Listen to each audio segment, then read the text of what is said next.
Hello everyone. So today's explanation is on chapter 7 of Social Science Geography portion, and the name of the chapter is Human Environment, Settlements, Transport and Communication. So in this chapter we will basically know about the different types of human settlements, and also we will try to understand how the environment affect the human settlements, and we will know about the importance and various means of transportations. So settlements basically are places where people build their homes. Okay, and like early human beings, they lived on trees and in caves. So when they started to grow crops, it becomes necessary to have a permanent homes. Yes, and the settlements grew near the river valleys as water was available and land was fertile. So settlements can be permanent and temporary. So let's know next about the human settlements. So students, like human environment is constantly undergoing changes due to changing human activities. Yes.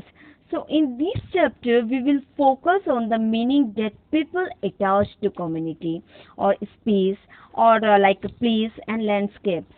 So to have a better understanding of the world, we need to start from the local to the regional community at the global level. So human settlements, like the story of human settlements begins about 1 million years ago. Okay, like when early humans who were spread all across the Africa and learned to make use of fire and cook their food. So they were known as a Homo sapiens or like a wise men. So they lived in caves for shelter and protection from the cold and dangerous animals.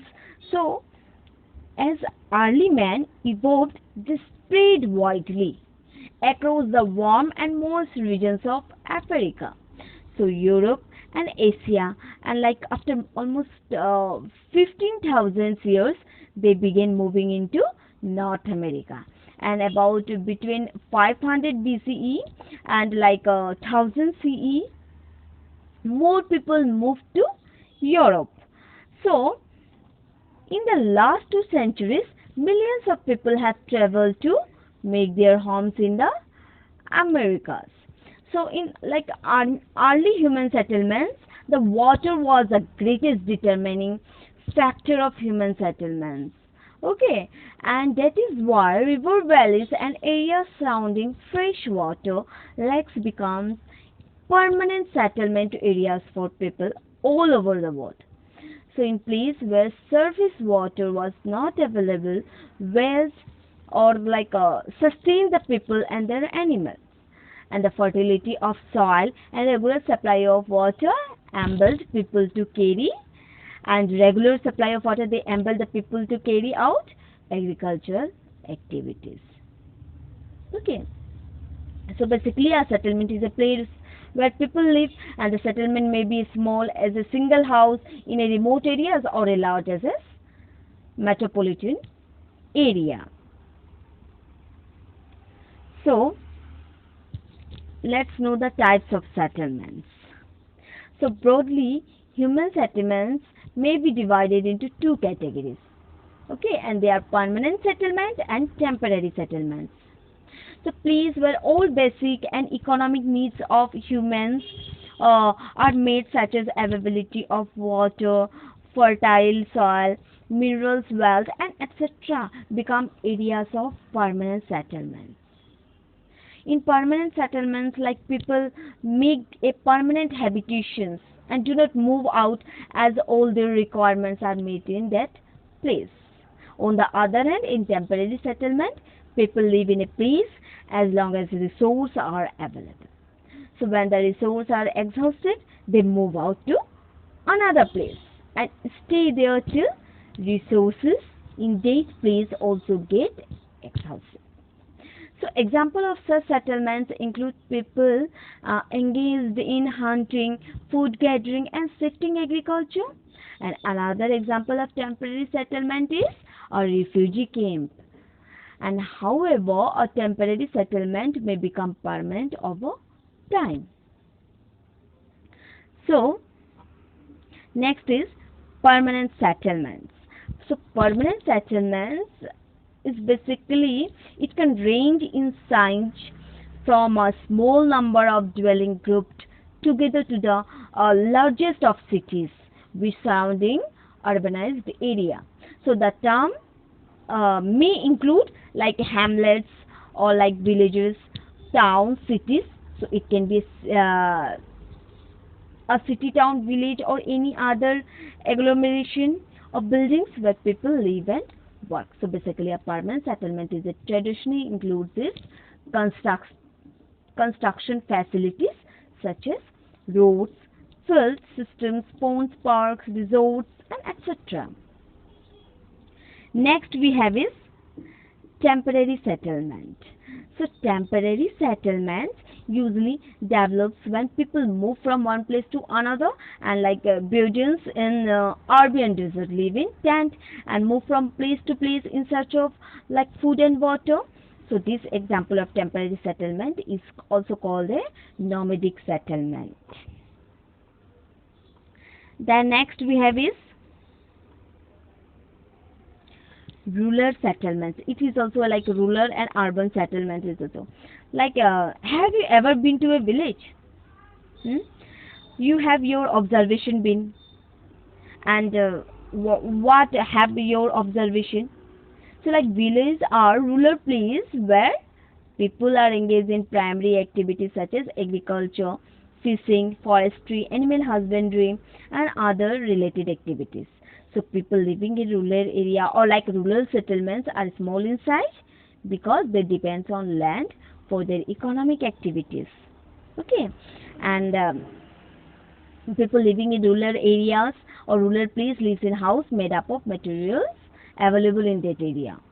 Okay, and cities and large towns make up urban settlements, and people have them mainly engaged in secondary and tertiary activities.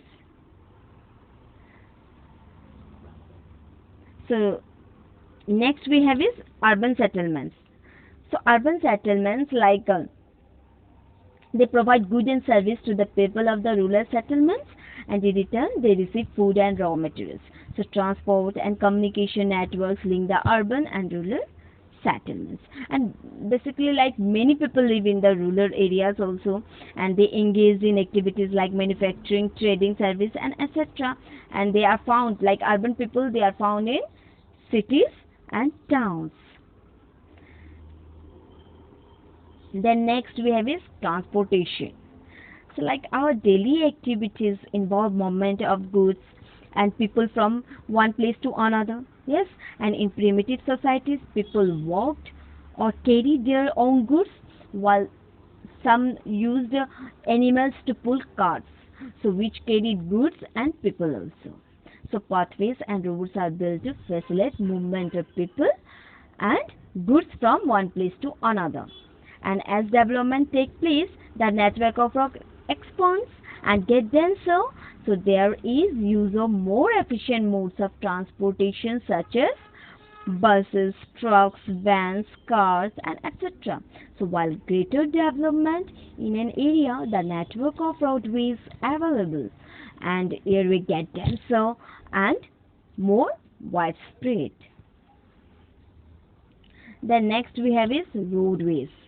So roadways are the most common and widespread means of transportation and are found in all habitations as they are most suited for traveling short distance. So roads are easy to construct in most places, yes, and they can also build in steep landscapes where it is difficult to construct railway lines. And they are good for transportation of a small group of people and small quantities of goods. So basically roadways are important link between rural and urban areas.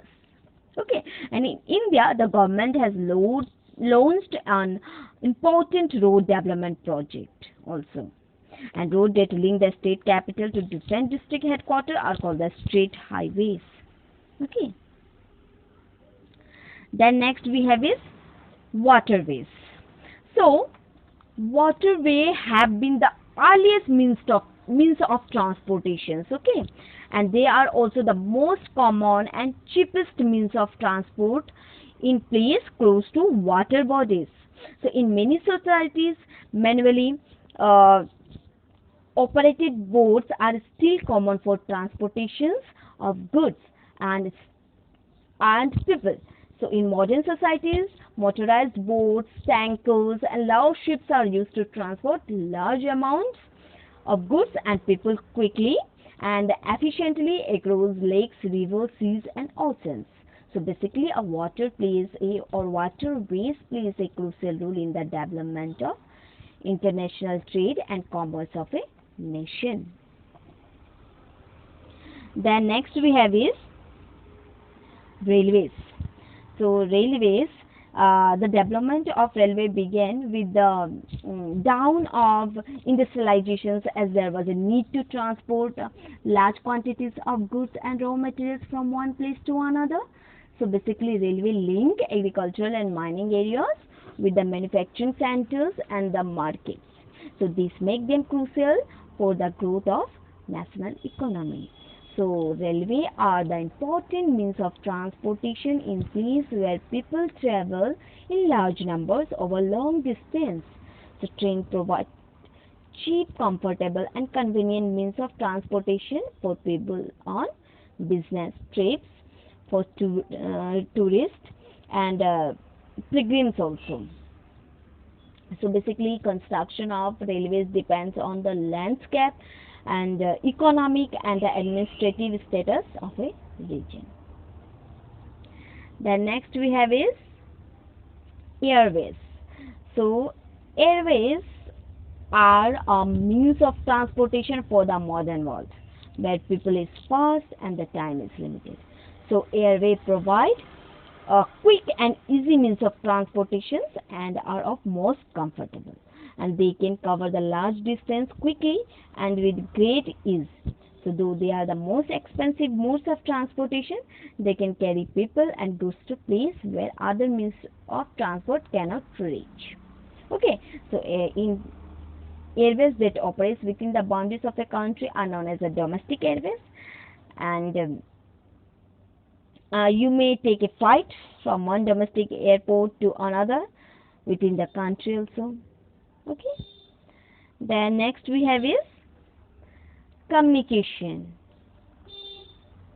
So human are the social beings and needs to communicate in order to live and survive in the environment. So various methods of communications have evolved over the passage of time, since early humans conveyed message by beating the hollow tree trunks or drums. So people who could run fast or travel swiftly on horse or camel back were also used to convey message. So communication became quick and efficient with the invention of post office, telegraph, printing press, or telephone satellites, and etc. So communication may be like personal, such as letters, telephone, telegrams, texts, and emails, or like it can be a mass communications, which includes the communication through radio, television, cinema, satellite, newspaper, magazine, books also, and like seminars, conference, and etc. Okay, so this is all about human settlements and what transport and communication. So this is the end of my video. Hope you understand. Thank you.